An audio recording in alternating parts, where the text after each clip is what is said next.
আসসালামু আলাইকুম রহমতুল্লাহ। সম্মানিত বন্ধুরা, আমরা এখন অবস্থান করছি শাহবাগ মোসরের ঠিক অপর সাইডে, বাম সাইডে, অর্থাৎ পিজি হসপিটালের পিছনে, যেখানে ছাত্রছাত্রীরা কিন্তু অবস্থান করছেন। এখানে হাজার হাজার ছাত্রছাত্রীরা অবস্থান করছেন। আর ডান সাইডে যেখানে আপনার সেনাবাহিনীর যারা কারফিউ দেওয়া দিছিল, ওই উপলক্ষে যারা সেনাবাহিনী মোতায়েন করেছে তারা কিন্তু ডাইন সাইডে অবস্থান করছেন। আর এই রাস্তাটা কিন্তু এখন পুরো ফাঁকা আছে। আর আমি যদি শাহবাগ একটু আপনাদেরকে দেখাই, এই মুহূর্তে শাহবাগের মেইন মোসরের পয়েন্টটা, সেটা হলো মেইন মোসরে কিন্তু সেখানে সেনাবাহিনী মোতায়েন করা হয়েছে, জাস্ট তার অপর সাইডে কিন্তু পুলিশও মোতায়েন করেছে। এটা কিন্তু মেইন পয়েন্ট, একদম রাস্তার মেইন মাঝখানে দাঁড়িয়ে আমি আপনাদের সাথে কথা বলছি। আর পিছন সাইডে যেখানে কিন্তু হাজার হাজার ছাত্ররা এখন পর্যন্ত অবস্থান করছেন, তারা কিন্তু হয়তো স্লোগান দিয়ে যে কোনো সময় শাহবাগ মোসরের দিকে অবস্থান করবেন। এই হলো শাহবাগের বর্তমান পরিস্থিতি। তবে এখানে একজন আর দুইজন না, কিন্তু হাজার হাজার হাজার হাজার ছাত্ররা কিন্তু ইতিমধ্যে এখানে অবস্থান করছেন। একটু যদি জুম করে সবাইকে দেখান যে এখানে কিন্তু একটু নয়, অনেক দূরে, একদম অনেক দূর পর্যন্ত কিন্তু সেখানে ছাত্রছাত্রীরা অবস্থান করছেন। একজন আর দুইজন না, ইতিমধ্যেই কিন্তু হাজার হাজার ছাত্রছাত্রী এখানে অবস্থান করেছেন। এখানে কিন্তু ছাত্রদের এক দফা আন্দোলনের সাথে কিন্তু আপনার জামাত ইসলাম, বিএমপি, চরমোনাই, হেফাজত ইসলাম সবাই কিন্তু আজকে আন্দোলনের ডাক দিয়েছিলেন। যে চরমোনাই পীর সাহেব বলেছিলেন আজকে তারা গণমিছিল করবে, হেফাজত ইসলাম কিন্তু আজকে একলা লং মার্চে আজকে উপস্থিত হওয়ার কথা ছিল তাদের সংগঠনের যে নেতাকর্মী আছে সবাইকে নিয়ে। এমনকি সাথে জামাত ইসলাম, বিএমপিও আজকে আসার কথা বলছিল। তারা সবাই আজকে রাজনৈতিক যত সংগঠনের দল আছে, অর্থাৎ আওয়ামী লীগ ছাড়া, আওয়ামী লীগের যে দল আছে তারাও কিন্তু আজকে মাঠে নামার কথা বলছেন। তারা বলছিলেন যে আজকে তারা শান্তিপূর্ণ মিছিল করবেন। আর তাছাড়া বিভিন্ন রকমের সংগঠনের যে দল আছে, রাজনৈতিক দল, তারাও আজকে মাঠে নামার কথা বলছিলেন ছাত্রদের সাথে। এখন কিন্তু তাদেরকে না দেখা গেলেও কিন্তু এখানে হাজার হাজার ছাত্ররা অবস্থান করছেন। ছাত্রদের সাথে কিন্তু আরও আপনার পরিচয়টা একটু বলবেন। আমার পরিচয়, আমার নাম মাহমুদ, আমি শিক্ষার্থী, ইসলামিক স্টাডিজ বিভাগ, ঢাকা বিশ্ববিদ্যালয়। জি। এখন আপনি এখানে কখন ধরে অবস্থান করছেন? আমি মোটামুটি কিছুক্ষণ আগে এসেছি। আপনারা দেখতে পেরেছেন যে সরকার তার নিজের গদি টিকিয়ে রাখার জন্য ইতিমধ্যে সারা দেশে গণহত্যার মতো কাণ্ড ঘটিয়েছে এবং রাস্তায় আপনারা দেখেছেন পুলিশ, বিজিবি সহ তারা বেশ কিছু বাহিনী নিযুক্ত করেছে। এমনকি শেষ রক্ষা না পেয়ে তিনি কিন্তু সেনাবাহিনীকে রাস্তায় নামিয়ে দিয়েছে সাধারণ জনগণকে দমন করার জন্য, শিক্ষার্থীদের দমন করার জন্য। এটি একটি সরকারের জন্য খুবই নির্লজ্জজনক একটি সিদ্ধান্ত এবং খুবই আত্মঘাতী একটি সিদ্ধান্ত এবং মানবাধিকার লঙ্ঘনের একটি সিদ্ধান্ত।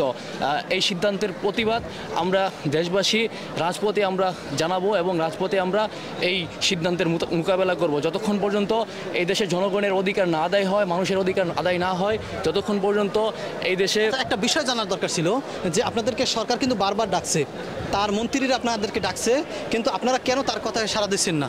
দেখুন, রক্তের উপরে কখনো আপোষ হয় না। একজন ভাই যদি আরেকজন ভাই রক্ত জড়িয়ে যদি ছড়ি বলে, সেক্ষেত্রে কিন্তু ছড়িটা কার্যকর। আপনি যদি ইসলামী বিধান বলেন বা যে কোনো বিধান বলেন, ইসলামে কি বলা হয়েছে যে হত্যার পরিবর্তে হত্যার বিচার সেটা হত্যা দিয়েই হবে। সুতরাং আপনি দেখুন যে যারা রক্ত জড়িয়েছে, যারা শিক্ষার্থীদের প্রাণ জড়িয়েছে, সাধারণ জনগণের জন্য প্রাণ জড়িয়েছে, তাদের সাথে কোনো সংলাপ কিন্তু চলে না। সো আমরা যতক্ষণ পর্যন্ত ইতিমধ্যেই ঢাকা বিশ্ববিদ্যালয়ের ভিতরে যে আওয়াজগুলো শব্দ, সেটা কিসের আওয়াজ বলতে পারেন? ওইখানে আমরা যতদূর শুনতে পেরেছি যে সাউন্ড গ্রেনেড নিক্ষেপ করা হয়েছে। বাকিটা এখনও বিদ্যুৎ থেকে এখনো ইনফরমেশন পাইনি। তবে এখানে অবস্থান করছিলেন সকাল থেকে?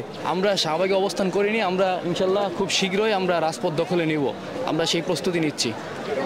আপনাদের এখানে তো হাজার হাজার ছাত্রছাত্রীরা অবস্থান করছেন, সাধারণ মানুষও কিছু অবস্থান করছেন আপনারা এখানে দেখলাম। জি, এখানে দেখুন, এই আন্দোলনটা, আমাদের প্রথম আন্দোলনটা শিক্ষার্থীদের আন্দোলন ছিল। পরবর্তীতে এটি কিন্তু দেশের সাধারণ আপামর যে জনতা রয়েছে তাদের সকলের আন্দোলনে রূপান্তরিত হয়েছে।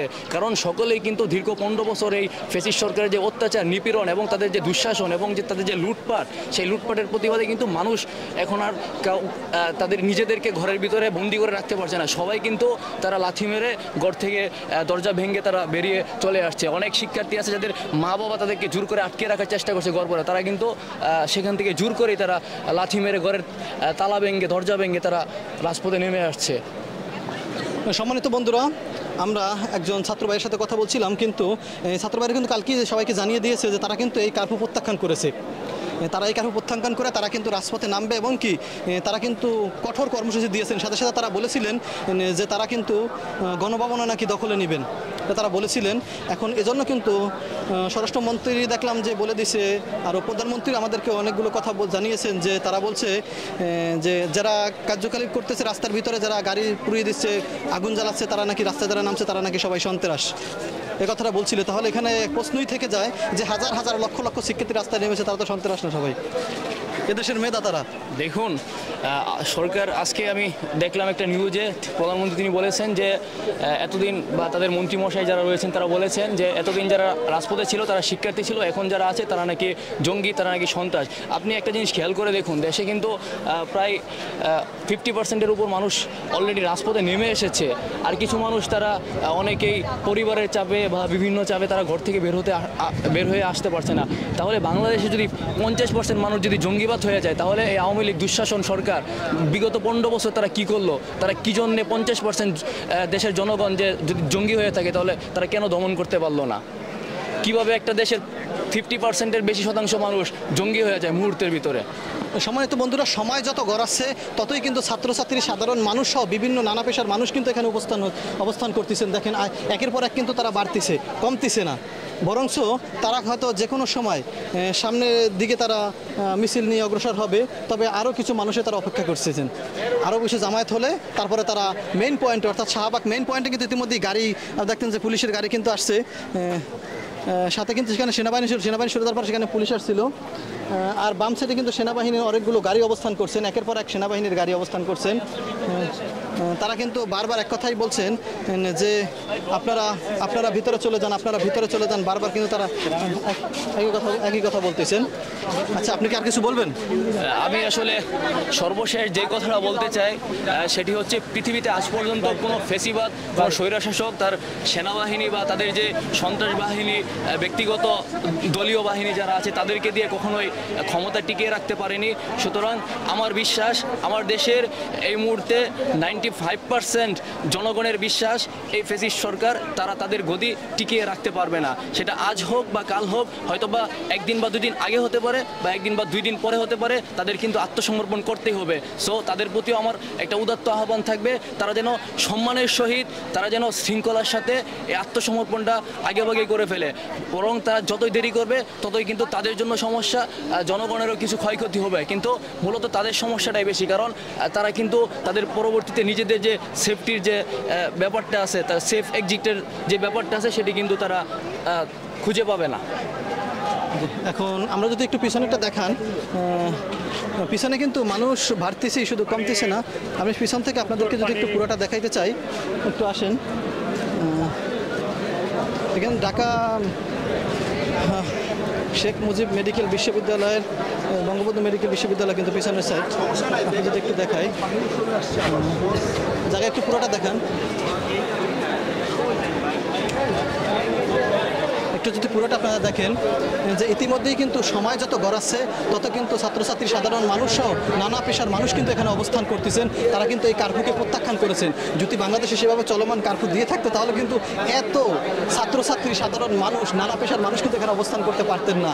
অর্থাৎ এটা সাধারণ মানুষকে ভয় দেওয়ার জন্য, আর ছাত্ররা বলছেন সেটা ক্ষমতা টিকিয়ে রাখার জন্য এই কারফিউ তারা দিয়েছে। আসলে মূলত এই কারফিউ সাধারণ শিক্ষার্থী তারা কিন্তু প্রত্যাখ্যান করেছে। দেখুন, ক্যামেরায় যতটুকু যায়, জুম করে দেখান যে যতটুকু দূর যায় ততটুকু কিন্তু শুধু মানুষ আর মানুষ দেখা যাচ্ছে। অর্থাৎ তারা কিছুক্ষণের ভিতরে, অর্থাৎ আপনি যদি একটু আসেন, আমরা মেইন পয়েন্টে একটু বের হয়ে যাই, একটু আসেন সামনে, আমরা একটু মেইন পয়েন্টে বের হয়ে দেখাই যে কিছুক্ষণের ভিতরেই কিন্তু তারা সামনের দিকে এগিয়ে যাবেন। আমি যে রাস্তা থেকে বের হচ্ছি, অর্থাৎ এই রাস্তায় কিন্তু কিছুক্ষণের ভিতরে কিন্তু তারা এখানে বের হয়ে যাবেন। অর্থাৎ সেনাবাহিনী অবস্থান করছেন ডান সাইডে আমার, আর বাম সাইডে শাহবাগ মোসর। এই যে ডান সাইডে দেখেন আপনারা, এই যেখানে সেনাবাহিনী অবস্থান করছেন। আর এই সেনাবাহিনী কিন্তু আপনার একটা আর দুইটা গাড়ি না, এখানে কিন্তু সাজোয়াজান সহ বিভিন্ন রকমের সেনাবাহিনীর গাড়ি মোতায়েন করেছেন। আর ডান সাইডেও কিন্তু বিভিন্ন রকমের সেনাবাহিনীর গাড়ি, এমনকি সাজোয়াজান, পুলিশের গাড়ি, পুলিশের সাজোয়াজান সহ বিভিন্ন রকমের গাড়ি মোতায়েন করেছেন পুলিশ সহ। ইতিমধ্যে আমরা জানতে পারলাম যে অনেকের কিন্তু গ্রেপ্তার করে নিয়ে যাচ্ছে। একটা গাড়ি দেখছেন আপনারা, এখানে কিন্তু অনেকেরই কিন্তু গ্রেপ্তার করে ইতিমধ্যেই ঢাকা ভার্সিটির ভিতর থেকে নিয়ে যাচ্ছে, তারা গ্রেপ্তার করে অনেকেই নিয়ে যাচ্ছে। আর এখানে কিন্তু ছাত্রছাত্রীদের সাথে, অর্থাৎ আমার সামনে যে ছাত্রছাত্রী আছে, এই ছাত্রছাত্রীদের সাথে কিন্তু তাদের কিছু গার্জিয়ানরাও এখানে অবস্থান করতেছেন। আমরা যতদূর জানতে পারলাম যে আসলে মূলত বিষয়টা আর কি এখানে কোনো পুলিশের আপাতত আমাদের কাছে নাই, থাকলে আমরা সত্যটা তার কাছে জানতে পারতাম আসলে তারা অবস্থান নিলে তারা কি অ্যাকশন নেবে বা তারা কি অ্যাকশন নিতে পারে। তাই আজকে শেষ পর্যন্ত আমাদের সাথেই থাকবেন, আমরা সম্পূর্ণ আন্দোলনের ভিডিও আপনাদের মাঝে তুলে ধরার চেষ্টা করব ইনশাআল্লাহ। সবাই ভালো থাকবেন, সুস্থ থাকবেন, আল্লাহ হাফেজ। আসসালামু আলাইকুম ওয়া রাহমাতুল্লাহি ওয়া বারাকাতুহু। লালাদীপ জ্যাকেটে লালাদীপ